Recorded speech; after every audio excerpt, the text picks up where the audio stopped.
자, 여러분 반갑습니다. 24시 스텝업 채널의 황호준입니다.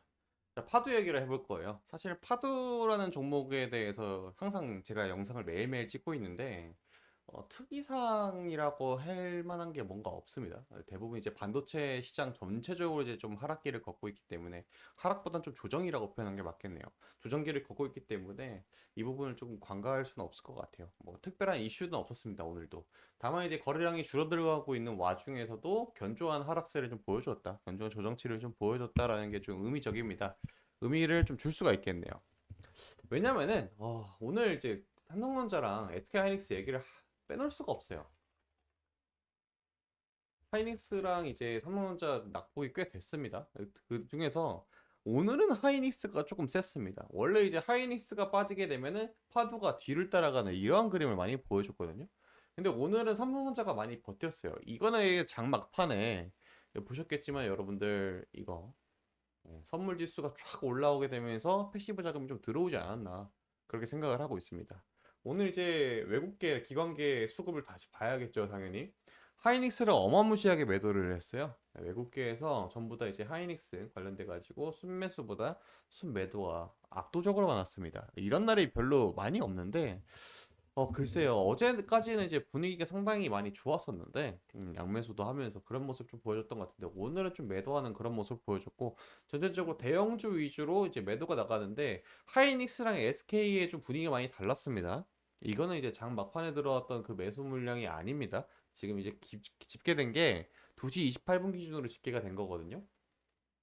그래서 보면 이제 삼성전자가 상승을 했던 이유가 아마 이 부분이지 않을까. 외국계에서 가장 좀 매수가 많이 들어왔고 하이닉스가 좀 매도가 나왔다는 거는 이제 그냥 단순하게 밀고 당기기의 비율이 조금 오늘은 이제 매도하는 쪽이 좀 많았다라고 표현을 할 수가 있고 삼성전자보다 이제 SK하이닉스가 이제 지분율이 좀 적습니다. 코스피에 가하는 게. 그리고 이제 삼성전자가 약 20%가 되거든요. 저 종목이 오르게 되면은 예를 들어서 한 10이 올라가게 되면은 이제 그게 이 정도가 코스피 지수에 영향을 끼친다라고 표현을 할 수가 있습니다.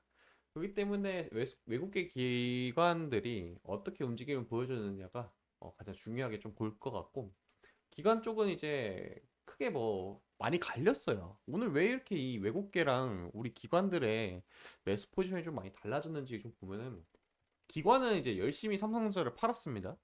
반대로 이제 기관은 하이닉스를 많이 샀어요. 근데 이제 크게 많이 산 건 또 아닙니다. 기존에 이제 매수했던 매도량을 좀 보게 되면은 그래서 우리 파도를 좀 봐야겠죠. 파도가 이제 분명하게 이 반도체 두 종목의 영향을 많이 받습니다. 일단은 외국계도 많이 나왔고 기관도 많이 나갔습니다. 아직 이제 매수세로 돌아가려면은 기관이 초대량의 매수를 이제 해줘야 돼요. 기관은 주구장창 팔았습니다. 그 몇일 동안에 외국인은 좀 돌아오는 모습 보여주고 뭐 개인은 뭐 말할 거 없이 매일 사고 있죠. 네, 대부분의 이제 투자의 주체는 이제 개인이다라고 볼 수 있는데 이 개인 투자자들이 가장 이제 두려워하는 게 지수 조정입니다. 그냥 개구리 그 끓는 물에 삶듯이 천천히 천천히 말라 죽어가는 걸 이제 그렇게 표현을 하거든요. 이제 개인 투자들이 버틸 수 있는 체력이라고 해야 될까요? 그런 부분이 거의 얼마 남지 않았습니다.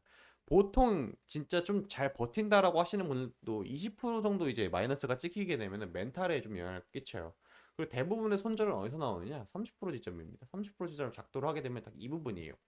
이게 공교롭게도 파도가 상승했을 때 몸통보다 아래 부분이거든요. 저라면 여기서 매수가 들어갈 거예요. 저라면은.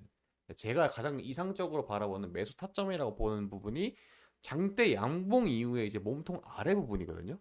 근데 이제 그게 공교롭게도 최고점에서 딱 작도했을 때 30% 부분입니다.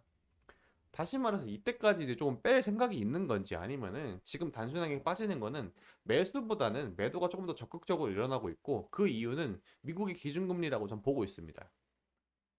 전체적으로 이제 시장 자체가 자금이 빠져나가는 시기라고 보고 있어요. 왜 그러냐면은 제가 아까 올렸던 이제 삼성전자 얘기하면서 마감 시황 좀 얘기를 했었는데 파두의 영상이 가장 많이 조회수로 잡히니까 여기서도 한번 더 얘기를 할게요. 우리나라는요, 미국의 영향을 상당히 많이 받는 나라이기도 합니다. 그 증시 자체가. 그래서 이제 2년물 국채 금리를 항상 많이 체크를 하는데 이게 뭐냐면은 미국이 내놓는 이제 채권이에요, 채권. 뭔가 이제 돈을 빌렸다는 그 등표 자체라고 볼 수가 있죠. 이걸 상품화한 게 채권 상품인데 미국채라고 보통 불러요. 미국채. 이 상품입니다. 미국에서 발행을 했으니까 미국채. 그러면 한국이 발행한 뭐죠? 한국채. 자, 회사가 발행을 합니다. 회사채. 그러면 이제 개인이 발행을 했을 땐 뭐가 될까요? 사채가 되는 거예요. 오케이, 이해가 되시죠? 이제 채권이란 게 뭔지 알 겁니다. 근데 이 수익률이 5.1을 장중에 넘어갔어요. 이게 뭐냐면은 지금 미국의 기준금리가 5.25에서 5.5거든요. 어떤 거에 기준을 잡는 거예요. 예를 들어서 뭐 기준금리는 은행에다가 돈을 넣어요. 그럼 기준금리보다 높아야 되겠죠. 당연히 비슷하거나. 기준이니까 어떤 거에 대한 기준. 뭐 이것보다 낮을 가능성이 있지만 그런 상품은 거의 없다고 보면 되고 메리트가 없기 때문에 시장에서 묻힙니다. 아무튼 여러분들처럼 이제 혹은 저처럼 혹은 비율을 이렇게 해봅시다. 대학생 투자자들이 보통 100만 원으로 투자를 하잖아요. 그런데 그런 분들도 있는 반면에 천억대, 수천억대, 뭐 수조대 투자하시는 분들도 분명히 있을 거예요. 그만큼 돈이 있는 사람은 세상에 널리고 널렸습니다. 근데 그런 분들이 마이너스 5% 손실이 보는 게 당연히 무섭겠죠. 이거는 비단 100만 원 투자하는 대학생 투자 비슷합니다. 그렇기 때문에 원금 손실에 리스크가 있는 상품에는 크게 투자를 하지 않으려고 해요. 적극적으로. 그래서 대부분의 이 리스크를 줄이기 위해서 어떤 방법을 택하냐면은 분산 투자라는 걸 해요. 분산 투자라는 걸 하는데 이 분산 투자도 여러 가지 방법이 있겠죠. 모든 시드를 다 이제 빼는 방법이 있거나 아니면 뭐 특정 상품에만 투자를 하거나 아니면 비중을 조절하거나 그런 방법도 있고 지금처럼 이 보고 있는 이 채권이라는 상품에 투자를 직접적으로 할 수가 있어요. 이 2년 만기라는 거예요. 그러니까 2년 동안 네가 이 상품에다 투자를 해서 가만 동안 팔지 않고 있으면은 5%에 해당하는 수익률을 줄게. 대신에 원금 보장해 드립니다. 이거를 듀레이션이라는 일정한 기간을 두고 계속해서 수익률이 달라져요. 이거는 너무나 딥한 내기이기 때문에 생략을 하도록 하겠습니다. 나중에 이것도 한번 다룰게요. 아무튼 이 상품 자체 가격이 5.11로 올라갔어요. 이게 뭔 소리냐면 여러분들 오늘 새벽 3시에 미국의 기준금리가 결정이 돼요. 네. 근데 그게 동결의 가능성이 지금 높아지고 있습니다. 동결. 어, 동결이 뭐냐면 그냥 유지를 시켜준다. 지금 이거거든요. 99%의 확률로 유지가 된다라는 건데 이게 뭔 소리냐면은 자 만기가 2년이라고 했어요. 근데 2년 동안에 뭔 일이 있을 수도 있지 않겠습니까? 근데 미국의 지금 행보를 보았을 때는 내가 2년 동안 이 상품을 들고 있어도 5%에 해당하는 수익률은 될 것 같고 오히려 더 올라갈 것 같아. 왜? 2년 만기 동안에 듀레이션이라는 기간이라고 있었다고 했잖아요. 뭐 한 달이든 뭐 두 달이든 세 달이든 이렇게 계속 신규로 들어온 사람들이 분명히 있지 않습니까? 그 사람들의 수익률이 변하기 때문에 이런 게 있는 거예요. 지금 이 보이고 있는 차트 같은 거. 그런 게 있기 때문에 지금 그게 바꿔지는데 야, 더 수요는 늘어날 것 같아. 왜? 주식시장 계속해서 안 좋아질 것 같은 전망이 있어 라고 생각한 사람들이 더 많으니까 이 국채 수익률이 올라가는 거예요. 여러분들 이제 국채가 뭔지 이해가 되셨죠? 자, 그러기 때문에 파도의 주가도 지금 계속해서 힘들어하는 게 이유가 다 명분이 있는 겁니다. 그냥 계속해서 단순하게 많이 파는 게 아니라 많이 팔진 않았어요. 실제로 솔직히 거래량이 이렇게 죽어가지 않습니까? 거래량이 많이 예전보다 더 적어요. 그냥 덜 사는 거예요. 덜 사는 거. 그럼 지금 언제까지 이제 기다려야 되냐? 오늘 미국에서 기준금리 발표하는 거 지나고 뭔가 이제 파월이 30분 후에 기준금리가 발표되고 나서 기자회견을 하게 됩니다. 그러면은 이제 기자들이 물어보겠죠.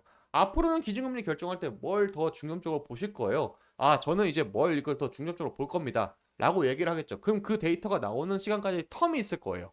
그 텀 동안에 파두가 어떻게 올라가는지 좀 중요하게 봐야 됩니다. 네.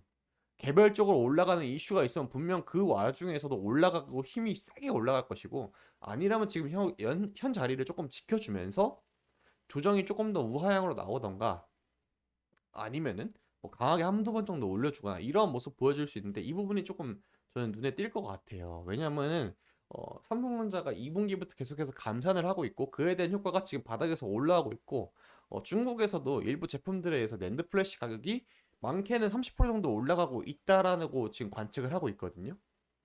그렇기 때문에 이런 호재들이 계속해서 나오고 있는데 주가가 계속 눌리고 있다라는 거는 뭔가 매수를 기다리는 세력은 어떠한 뉴스를 기다리고 있다라고 저는 확신을 하고 있습니다.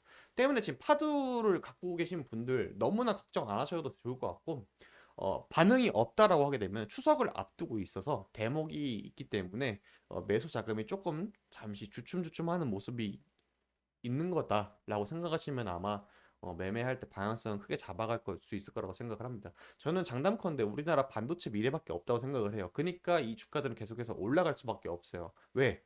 정부가 이 사업을 키워야만 우리나라 반도체가 여러분들 수출액의 20%를 차지합니다. 이거 죽으면 우리나라 답이 없어요. 그렇기 때문에 어쩔 수 없이 정부에서 계속 키우려고 하고 있고 있는 그러한 산업이기 때문에 여러분들 굳이 이 파두를 투자하면서 막 스트레스 받을 필요는 없습니다. 예. 결국에는 우상향할 거라고 저는 굳게 믿고 있기 때문에 여러분들 투자하면서 스트레스 받지 말고 항상 뭔가 이슈가 있으면 제가 지금처럼 이렇게 찍어서 올릴 테니까 여러분들 성공 투자하시길 빌겠습니다.